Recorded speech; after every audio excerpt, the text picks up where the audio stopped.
Assalamualaikum warahmatullahi wabarakatuh.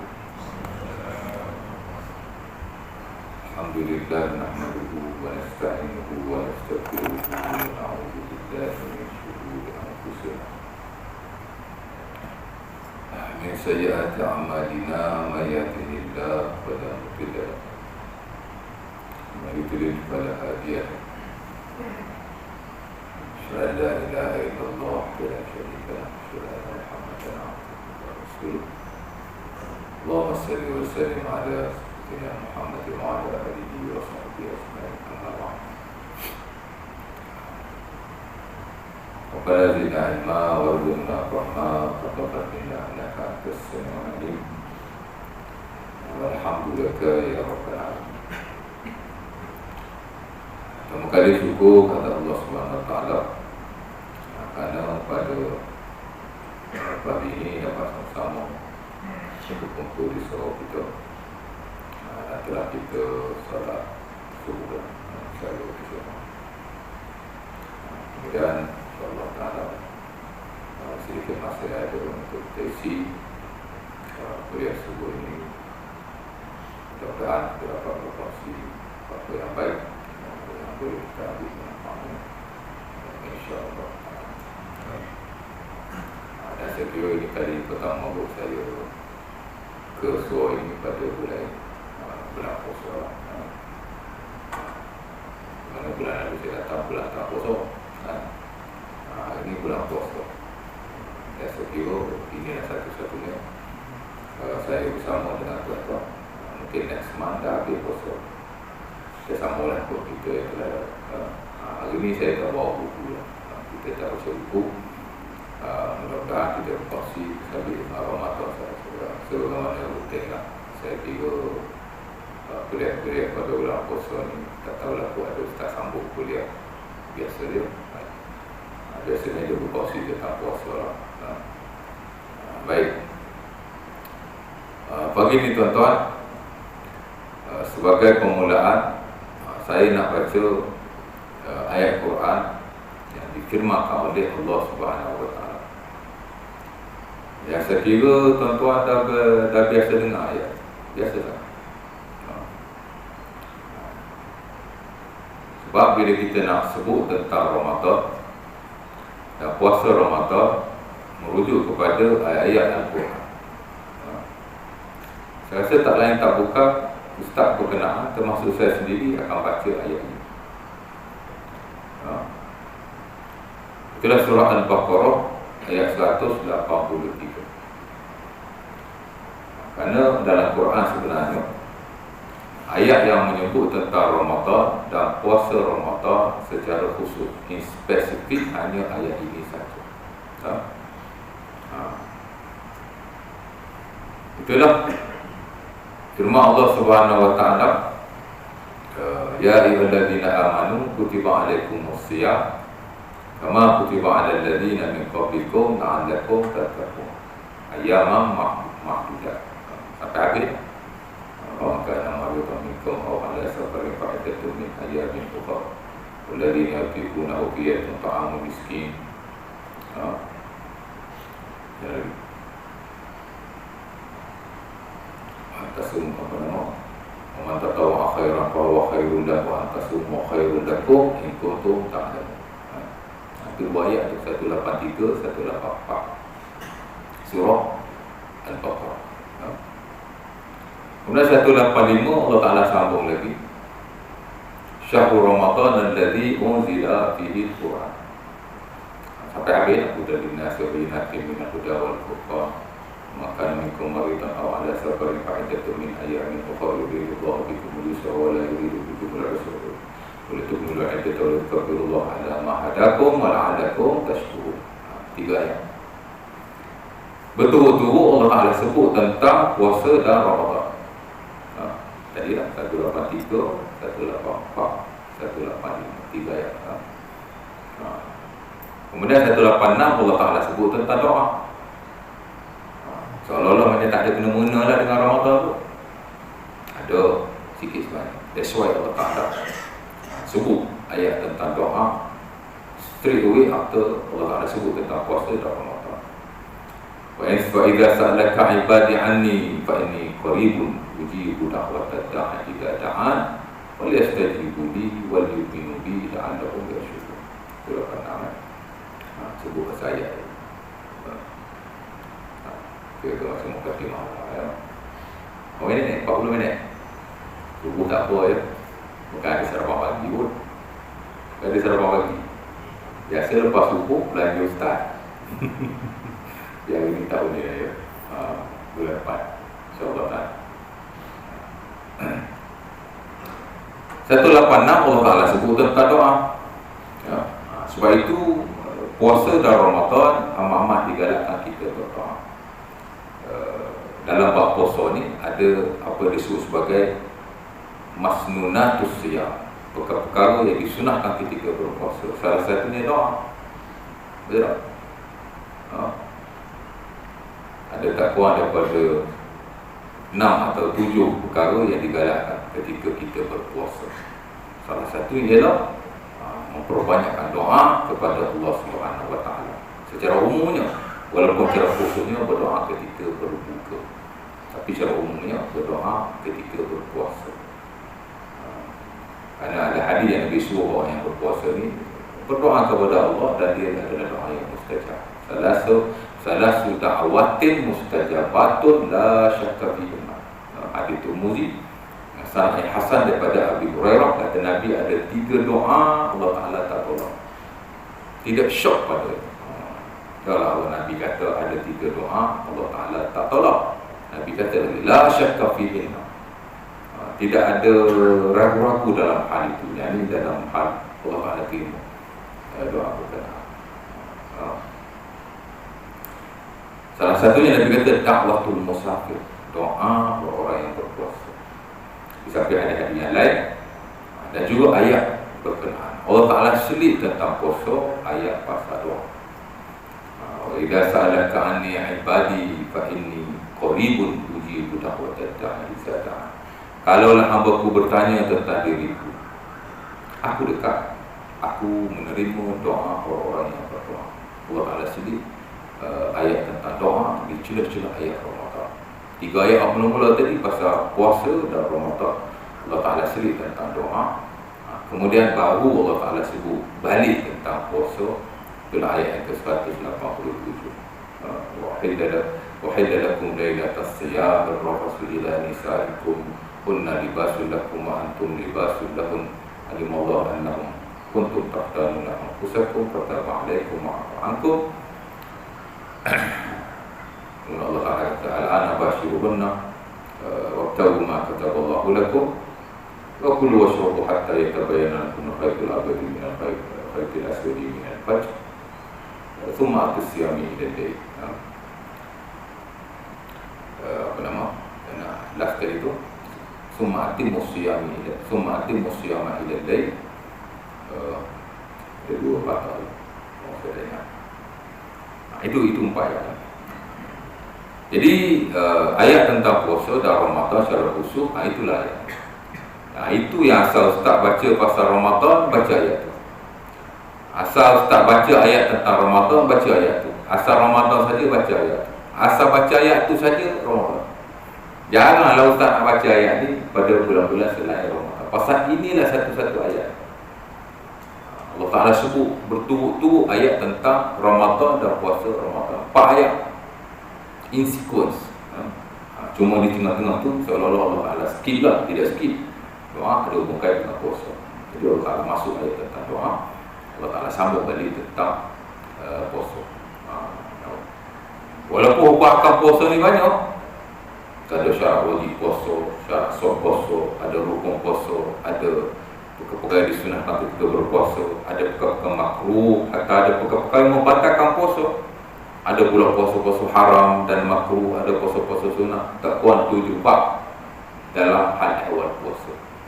Dalam kitab usia, the book of fasting, kita ada tak kurang daripada 7 bab, 7 chapters. Mereka baik bahawa ia satu bab yang besar kerana ia rukun Islam.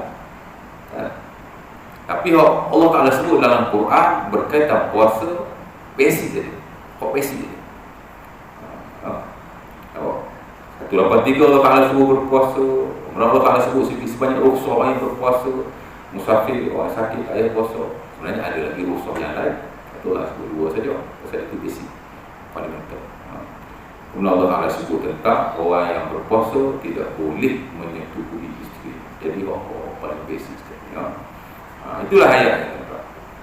Mungkin berbeza dengan ayat-ayat peribadatan yang lain. Agak berbeza. Masalah kata slightly different, mana tidak sama. Kita lihat ayat tentang semayang. Allah Ta'ala sebut dalam Quran secara bertebaran dan bercerai-berai dalam surah-surah yang berbagai. Tak mungkin kita jumpa ayat tentang semayang selongkok seumpama ayat tentang puasa. Tak mungkin. Allah Ta'ala alam, jika ada. Takkan saya tak baca Quran, tak jumpa lagi lah. Ayat tentang semayang, perintah semayang saja dalam Quran ada 5 kali, 5 tempat. Aqimus salat wa atuz zakat, aqimus salat wa atuz zakat. 5 tempat. Dalam surah Al-Baqarah ayat yang ke-43. Sebelum perintah tentang semayang sudah ada perintah yang lain. Semayang agak lewat perintahnya. Dalam Al-Baqarah ayat yang ke-43. Allah kata aqimus salat wa atuz zakat. Jadi, lepas tu supaya itu Allah Ta'ala sebut perkara yang lain. Kemudian setelah beberapa puluh ayat, ayat yang ke-83 mari pula ayat yang sama. Wa aqimus salat wa atuz zakat. Semayang zakat. Sampai ujung ayat 110 mari lagi aqimus salat wa atuz zakat. 2 perkataan dia. Satu perkataan dia aqimus salat wa atuz zakat. Zakatlah. Tapi nak cerita perintah tentang semayang, Allah Ta'ala letak secara bercerai-berai antara satu surah pada satu surah yang lain. Hatta dalam satu surah yang sama pun 3 kali. Pada awal, pada pertengahannya dan pada akhir. Tak akhirlah pada Al-Baqarah ni 286 ayat. 110 tu dia ujung lah. Ada lagi dalam ayat-ayat yang lain. Dalam surah An-Nisa umpamanya, kita ada Al-Fatihah, kita ada Al-Baqarah, kita ada Al-Imran, kita ada An-Nisa. Surah yang keempat dalam Quran. Allah Ta'ala sebut lagi aqimus salat wa atuz zakat. Patut-patut Allah Ta'ala sebut sekali je lah. Tapi Allah banyak menyebut ayat-ayat yang sama. Dipanggil al-ayatu al-mukarraratu fil Quran. The repeated verses in Quran. Mana ayat Quran ni dia berulang-ulang. Berulang-ulang. Banyak ayat yang berulang-ulang. Ayat yang bersabit dengan ibadah baik, dia tak bersabit dengan ibadah baik. Sama macam hadis Nabi je lah. Hadis Nabi dalam Sahih Bukhari ada 7,000 hadis. Lebih lagi kalau campur jenis macam-macam tu lah. Tapi hadis-hadis yang mausul, hadis-hadis yang musnad, hadis-hadis yang marfu' kepada Nabi tak kurang daripada 7,000 hadis. Lebih kurang macam tu. 4,000 adalah hadis yang berulang-ulang. Repeated hadis berulang hadis yang sama je. Dalam satu bab tu banyak hadis-hadis yang sama, hampir sama. Hadis sama macam ayat Quran, ada banyak ayat yang berulang-ulang. Semayang ada di tempat yang bercerai-berai. Surah yang berbagai. Surah An-Nisa ayat 77 Allah Ta'ala sebut juga aqimus salat. Kemudian surah An-Nur juga ada perintah untuk kita menunaikan solat, di mana Allah Subhanahu Wa Ta'ala kata aqimus salat. Itu baru perintah semayang saja. Tak cerita lagi tentang rukuk. Nak cari satu ayat Quran Allah Ta'ala sebut tentang semayang daripada qiyam sampai salam, tak ada. Apa ada ialah Allah Ta'ala sebut tentang semayang. Pertama, perintah semayang beberapa tempat. Kedua, Allah Ta'ala sebut tentang rukuk, juga ada dalam beberapa surah. Sujud pun sama. Dalam Quran tak kurang ada 12 tempat Allah Ta'ala sebut tentang sujud. Tu yang timbul sujud tilawah tu. Pernah dengar sujud tilawah? Oh, saya tak pernah dengar Ustaz. Sujud sejadah saya tahu lah. Sama ada dulu. Dalam istilah ilmu dia tak panggil sujud sejadah, dia panggil sujud tilawah ataupun sujudul Quran, the book of Quran. Sujud sejadah ni kita dia panggil. Lepas tu kalau orang belajar fiqh, kita tahu kalau disebut sujud tilawah, mana dia ni belajar. Kalau dia sebut sujud sejadah tu mana orang kebanyakan lah.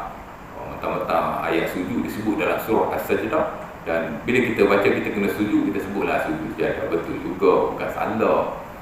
Tapi yang lebih tepat ialah sujud tilawah, the board tilawah, recitation. Ada 12 tempat. Kenapa kita disyaratkan supaya sujud pada waktu itu? Kerana ada disebut tentang sujud. Jadi ada banyak. Ada surah Al-A'raf, ada surah Maryam, adalah surah Al-Hajj. Al-Hajj ada 2 tempat. Ada surah As-Sajdah di mana Allah Ta'ala sebut tentang sujud. That's why kita kena sujud. Tak kala kita baca ayat itu atau kita dengar orang lain membaca. Imam baca As-Sajdah, imam sujud. Kita pun sujud sebab imam sujud. Hatta kalau di luar semayang sekalipun, kalau kita dengar orang baca ayat berkenaan, kalau dia sujud, kita sujud juga. Walaupun kita bukan dalam semayang, tapi jarang berlaku lah. Pasal orang baca tu pun kadang-kadang kita tahu dia baca ayat sujud, kan? Tapi setengah-setengah mushaf tu dia ada tanda situ. Allah Ta'ala. Jadi ada ayat-ayat yang bertebaran. Qiyam sama juga. Itu kalau kita kira semayang. Tapi nak cerita, tidak ada ayat bersabit dengan semayang berlombok di suatu tempat seumpama ayat tentang puasa dan Ramadan. Sama juga bila kita lihat zakat umpama, sama juga. Ada dalam beberapa surah yang bertebaran zakat. Ada surah Al-Baqarah, ada surah Al-A'raf dan beberapa surah yang lain, termasuk juga haji. Sebagaimana semayang perintahnya dalam Al-Baqarah berada di pertengahan, permulaan ayat 43. Haji pun sama. Ada dalam surah Al-Baqarah, tidak ada dalam surah Al-Baqarah, tapi ada dalam surah Al-Imran. Masuk surah yang kedua, baru Allah Ta'ala sebut tentang haji, perintah menunaikannya. Kekala Allah Ta'ala turun ayat walillahi 'alan nasi hajjul bait man istata'a ilaihi sabila. Allah Ta'ala kata, kamu kena tunaikan haji kepada Allah, kepada sesiapa yang mampu sampai kepada ayat pasal haji dalam ada Imran ada, dan ada lagi dalam beberapa surah yang lain. Bahkan ada surah Al-Hajj, the chapter of Pilgrim, ada surah Al-Hajj. Jadi nak cerita surah-surah peribadatan ataupun ayat-ayat peribadatan yang lain, dia berada bertebaran dalam Quran. Amat berbeza sekali dengan ayat tentang puasa, di mana ianya berada hanya dalam satu surah dan Allah Ta'ala sebut secara berturut-turut.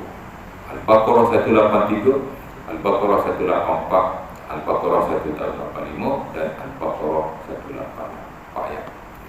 Menunjukkan kepada kita bahawa betapa pentingnya ibadah ini, dan hendaklah kita menghayatinya dan berusaha sebaik mungkin untuk melakukannya sesuai dengan apa yang dikehendaki oleh Allah Subhanahu wa Ta'ala. Baik, kita pergi pada sejarah puasa. Allah Subhanahu wa Ta'ala turun ayat berkenaan. Tadi first part nak cerita ayat tentang puasa ni, dia agak berbeza dengan ayat-ayat peribadatan yang lain. Itu pokok satu lah. Nombor 2, saya nak pergi kepada sejarah puasa, di mana Allah Subhanahu wa Ta'ala menurunkan ayat berkenaan. Ya ayyuhalladzina amanu kutiba alaikumus shiyam kama kutiba alal ladzina min qablikum la'allakum tattaqun, sampai ayat 186 tu. Ayat ini diturunkan lewat bila? Bila mula-mula difardukan puasa Ramadan? Bila? Payah pakai mah tak nampak ya Allah. Banyak tempat saya pergi, bila saya tanya dia tak tahu ke, atau Ustaz tak nak beritahu ke, atau pun malu nak beritahu ke. Jauh Ustaz nak jawab macam mana. Terus saya juga pasal kita tidak tahu lagi ya. Ayat ni tuan-tuan turun pada tahun kedua atau ketiga Hijriah. Tapi sekian majoriti ulama mengatakan bahawa ia turun pada tahun kedua Hijriah. Apa maksud 2 Hijriah? Maksudnya tahun kedua setelah Nabi SAW berhijrah ke Madinah. That means perintah tentang puasa Ramadan diturunkan oleh Allah Subhanahu wa Ta'ala pada tahun ke-15, pada tahun ke-15 kenabian. Daripada hari Nabi jadi Nabi itu 13 tahun Nabi berada di Mekah, tak ada puasa Ramadan. Kalau macam tu Nabi tak puasa lah Ustaz? Ada. Dikatakan Nabi berpuasa Ashura secara wajib. Memanglah Nabi puasa Ashura, confirm. Tapi wajib ke tak wajib pada waktu itu? Sebagai ulama kata, puasa yang wajib sebelum Ramadan hanya puasa Ashura. Nabi berpuasa daripada sahabatnya di Mekah. Tapi wajib ke tak wajib, ulama tak ketahui mengata apa secara pasti. Sebagian kata wajib, sebagian kata tak wajib. Ada puasa tu, yang kata tak ada puasa pula, kan? Macam semayang lah tuan-tuan. Semayang diperintahkan kepada Allah 5 waktu ni lewat. Bila kita start semayang 5 waktu, masa Nabi jadi Nabi, tu fardu 5 waktu. Payah orang masuk Islam tidak. Islam ni dia beransur-ansur. Sebagian besar daripada syariat Islam, baik bila Allah Ta'ala nak suruh sesuatu atau nak larang sesuatu, dia mengikut tahap tertentu. Tak ada lah Allah Ta'ala suruh gelembung puasa 5 waktu. Oh, Nabi jadi Nabi tu puasa 5 waktu, semayang 5 waktu, tak ada. Nabi jadi Nabi tu puasa Ramadan, tak ada. Nabi jadi Nabi tu disuruh haji. Pasal Nabi pun duduk di Mekah, kan senang tu. Tapi tak, haji ni tahun terakhir Nabi menjadi Nabi. Setahun sebelum Nabi wafat. Kita dah tahun ke-9 Hijriah. Nabi jadi Nabi 23 tahun. Tahun ke-22 tu baru diturunkan ayat haji. Tadi dah surah Al-Imran ayat 97. Kerana itu logik kita, kenapa Allah Ta'ala tak suruh haji masa Nabi duduk di Mekah? Masa tu orang kafir tu lawan Nabi, okey je, boleh je. Haji senyap-senyap, apa masalah kan? Lewatlah, semayang pun sama tuan. 5 waktu bila Nabi Isra' dan Mi'raj diangkat bertemu dengan Allah Subhanahu Wa Ta'ala pada tahun ke-9 Hijri, pada tahun ke-9 kenabian. Maksudnya bila Nabi jadi Nabi, 9 tahun selepas itu baru difardukan semayang 5 waktu ketika Nabi naik berjumpa Allah pada malam Isra' dan Mi'raj. Jadi sebelum tu Nabi tak semayang. Ada juga orang kata Nabi tak semayang. Kau rambut pintar-pintar tu nama apa entah. Sebut nama kan dia sama saja pula kan. Susah kan dia sama-sama menyaman kan. Ada orang fitnah Dr. Asri sama dia kena bayar RM2,000, 150. Kita dah orang lagi. Dulu ada member fitnah Bilal Philip, akhirnya kena sama 1 juta. Menang tu. Butik derma nak bayar sama. Kita nak orang lagi. Hal ini senang kan. Sama dulu, menang tak menang belakang kita. Janji dia dah fitnah kita. Dapatlah duit. Bukan senang tak, RM150,000 kan. Kita kerja simpan pun tak dapat banyak tu. Gaji pun tak ada banyak tu. Tahu nak dia? Cukup. Mana? Mana? Syekh? Sudah merah? Tak tahu saja tanya. Tengok ikut ke tak ikut tu. Pasal pakai mah ni dia tak apa nak nampak. Orang belakang kata tak apa nak cerak mana muka. Tak tahu bolu ke tak bolu. 9 tahun setelah Nabi jadi Nabi baru difardukan semayang 5 waktu. Habis tu sebelum tu Nabi tak semayang. Dia kata Nabi semayang, tapi Nabi semayang hati. Tak ada semayang ni, harus semayang hati. Macam mana Nabi semayang sebelum fardu 5 waktu? 5 waktu dia kata lewat tu. 9 tahun setelah Nabi jadi Nabi. Sebelum tu Nabi semayang hati. Itu yang dia pun semayang hati tu. Semayang hati.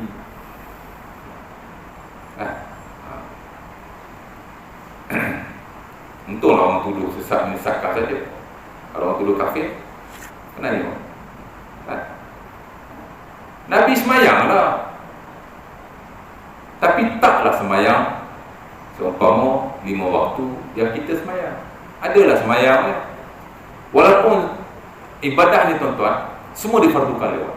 Semua semayang difardukan 5 waktu per tahun 9 kenabian. That means 9 years after Nabi jadi Nabi baru difardukan. Habis itu 9 tahun sebelum tu Nabi tak semayang. Nabi semayang, tapi Nabi semayang di tengah malam. Wajib semayang di tengah malam.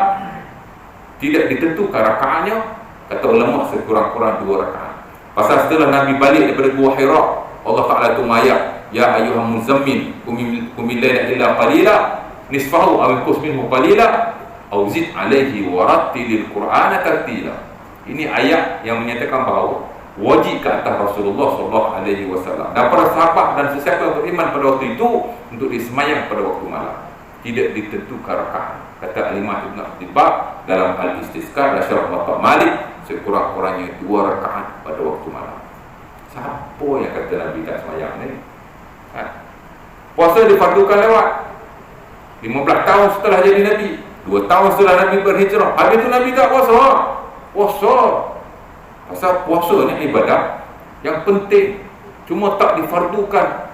Sifatnya macam sekarang Ramadan, syarat-syarat tertentu. Tapi puasa tu ada, puasa Asyura. Dan kata Anas bin Malik dan Sunan Abi Dawud dengan sanad yang sahih, Nabi puasa juga para sahabat. Itulah 3 hari setiap bulan. Adalah puasa tu tapi tidaklah wajib. Dia ada. Zakat pun sama, tuan-tuan.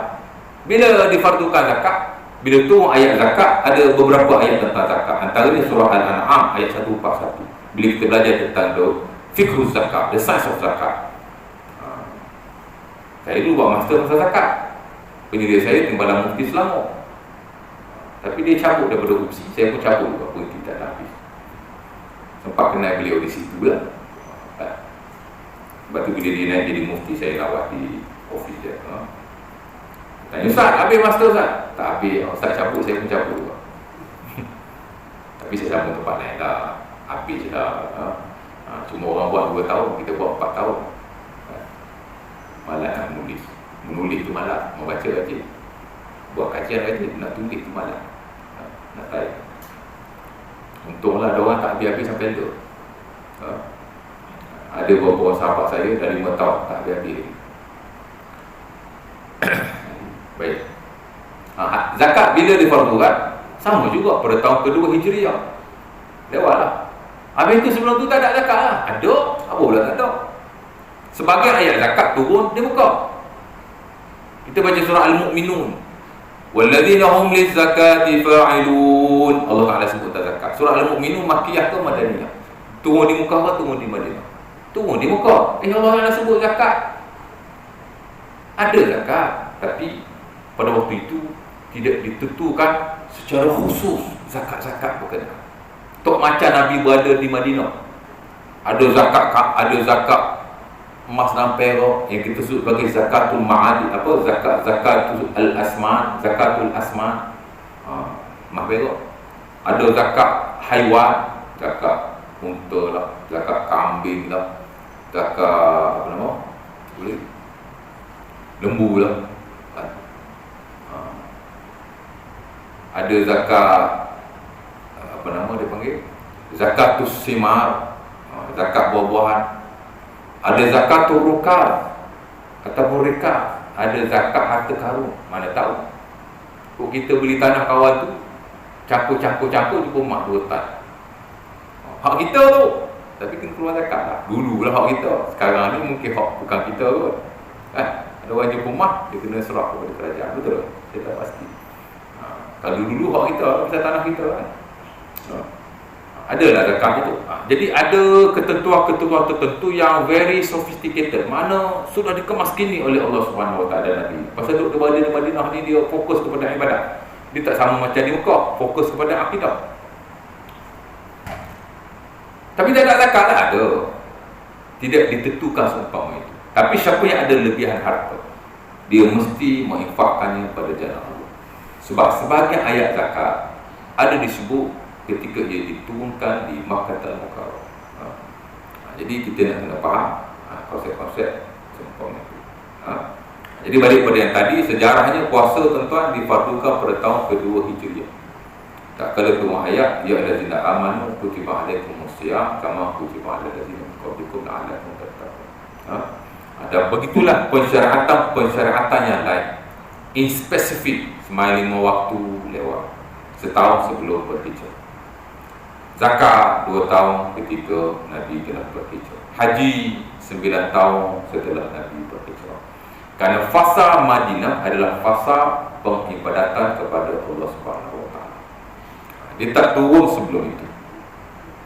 Terutama ketika Nabi SAW berada di Makkah Al-Mukarramah, kerana fasa dakwah Rasulullah SAW pada waktu itu adalah memfokus kepada pembersihan akidah, kepercayaan dan pegangan orang-orang Arab musyrikun bersabit dengan Allah Subhanahu wa taala dan hal-hal yang lain